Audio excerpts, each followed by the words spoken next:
Halo semuanya, perkenalkan nama saya Gladys Angelika Panjaitan dengan NIM 4012 4111 18 dari kelas Hukum 3E dengan mata kuliah Hukum Administrasi Negara. Di sini kita akan membahas tentang bab 4 yaitu wewenang pemerintah. Dari buku Hukum Administrasi Negara karya tim APHTN Han.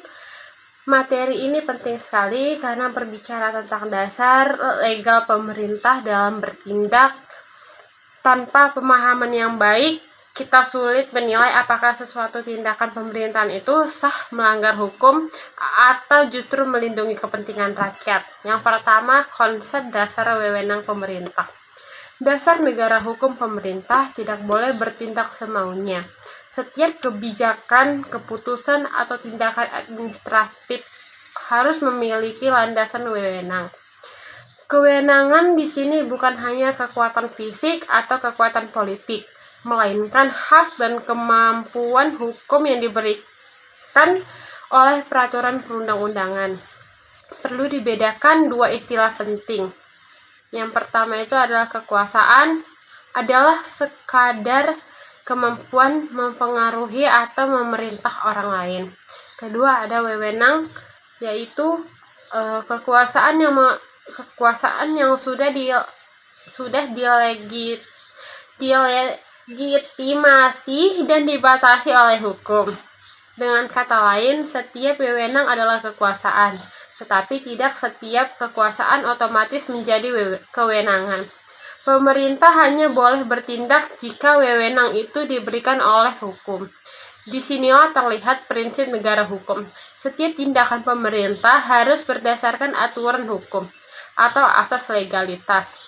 Kewenangan juga bukan sekadar hak, di dalamnya melekat tanggung jawab.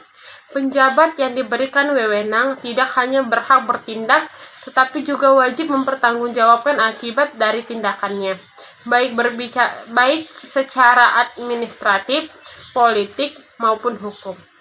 Yang kedua itu adalah macam-macam kewenangan pemerintah. Dalam literatur hukum administrasi, kewenangan pemerintah dapat lahir melalui 3 mekanisme utama, yaitu atribusi, delegasi, dan mandat. Atribusi adalah pemberian kewenangan yang asli oleh konstitusi atau undang-undang kepada suatu organ pemerintah. Kewenangan ini bukan berasal dari pejabat lain, tetapi langsung diberikan oleh peraturan perundang-undangan tingkat tertinggi. Contohnya, pasal 4 ayat 1 Undang-Undang 1945 memberi presiden kewenangan untuk memegang kekuasaan pemerintah. Ketika presiden mengangkat menteri, hal itu dilakukan berdasarkan kewenangan atribusi karena hak tersebut memang melekat pada jabatan presiden. Atribusi bersifat tetap, hanya bisa diubah dengan perubahan peraturan yang memberikan kewenangan itu. Pertanggungjawaban adalah langsung pada pemegang kewenangan atribusi. B. Delegasi.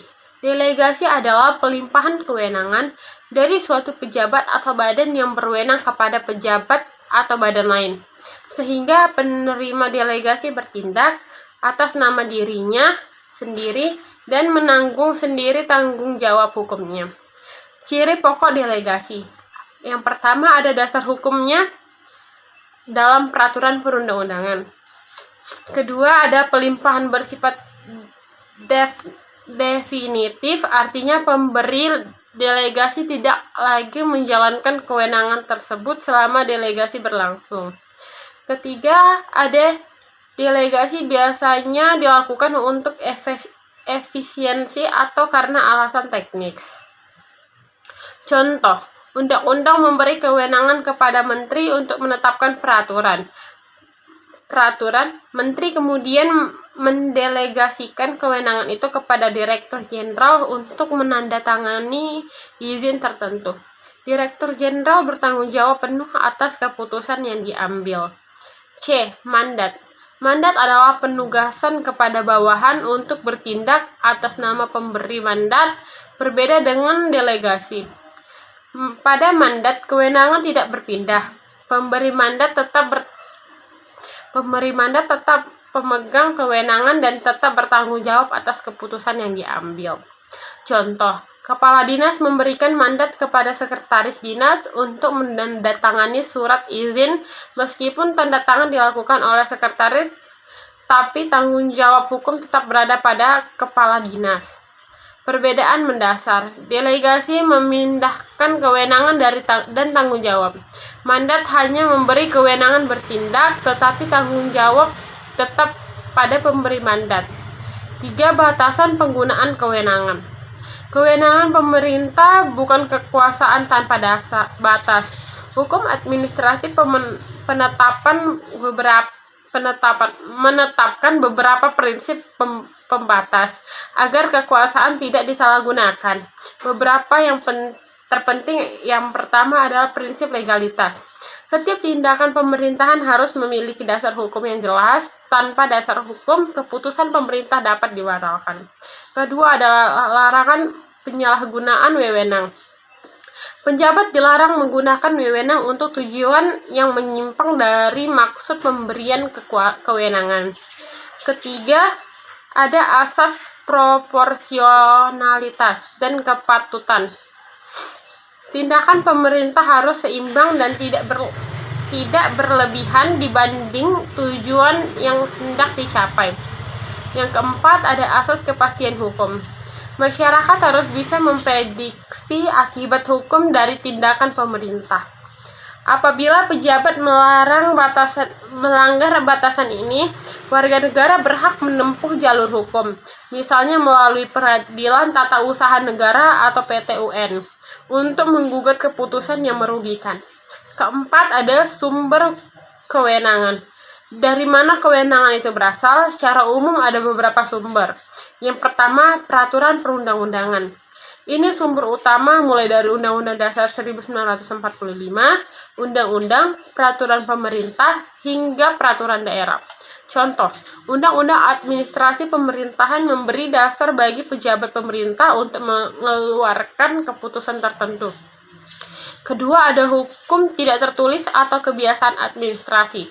Dalam keadaan tertentu, praktik yang diakui dan diterima dalam administrasi publik dapat menjadi sumber kewenangan selama tidak bertentangan dengan hukum positif. Yang ketiga, ada perjanjian atau kesepakatan internasional yang diadopsi. Beberapa kewenangan pemerintah dapat muncul karena kewajiban internasional yang telah diratifikasi dan dimasukkan ke dalam hukum nasional.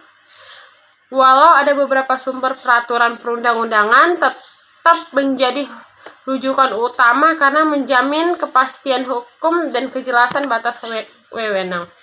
Yang kelima, ada diskresi pemerintah.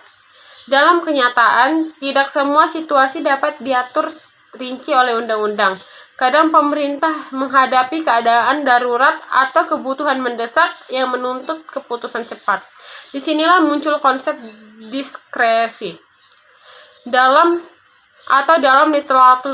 literatur Belanda disebut dengan fases esmessen.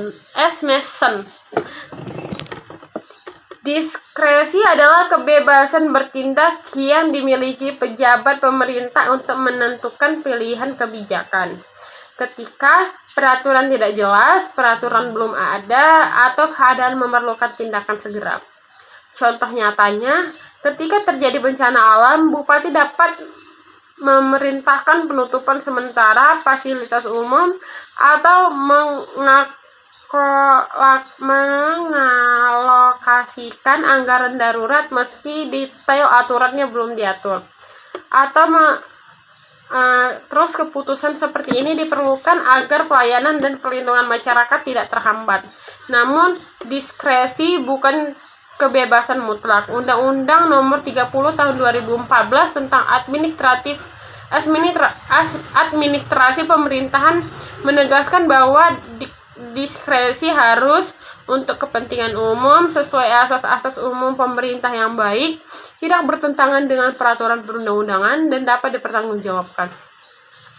Jadi diskresi menimbulkan kerugian pejabat, dan menggunakan diskresi tetap dapat dimintai pertanggungjawaban baik secara administratif maupun PT-UN. Yang keenam ada kewenangan dan akuntabilitas. Mengapa kita perlu memahami konsep kewenangan? Pertama, menjaga agar pemerintah tidak semena-mena. Kewenangan yang jelas membuat pejabat sadar bahwa setiap tindakan akan diawasi dan dapat diuji di pengadilan. Kedua, memberi kepastian hukum bagi warga. Masyarakat bisa menilai apakah keputusan pemerintah sah dan punya dasar hukum, atau sebaliknya. Ketiga, dasar bagi mekanisme pengawasan, baik pengawasan internal oleh atasan maupun eksternal oleh lembaga peradilan, DPR, ataupun publik. Hanya efektif bila ruang lingkup kewenangan pemerintah jelas. Dengan kata lain, kewenangan adalah jantung hukum administratif negara. Tanpa peraturan yang tegas, pemerintah bisa jatuh pada penyalahgunaan kekuasaan. Yang ketujuh adalah ilustrasi praktis. Mari kita lihat pada contoh sederhana. Misalnya pemerintahan kota ingin membangun jalan baru. Untuk itu diperlukan keputusan pengadaan tanah. Pejabat yang berwenang harus memiliki dasar hukum, misalnya undang-undang pengadaan tanah. Jika seorang camat tiba-tiba memutuskan pengadaan tanpa kewenangan atribusi, delegasi atau mandat, maka tindakan batal demi hukum. Masyarakat yang dirugikan bisa menggugat ke PT-UN.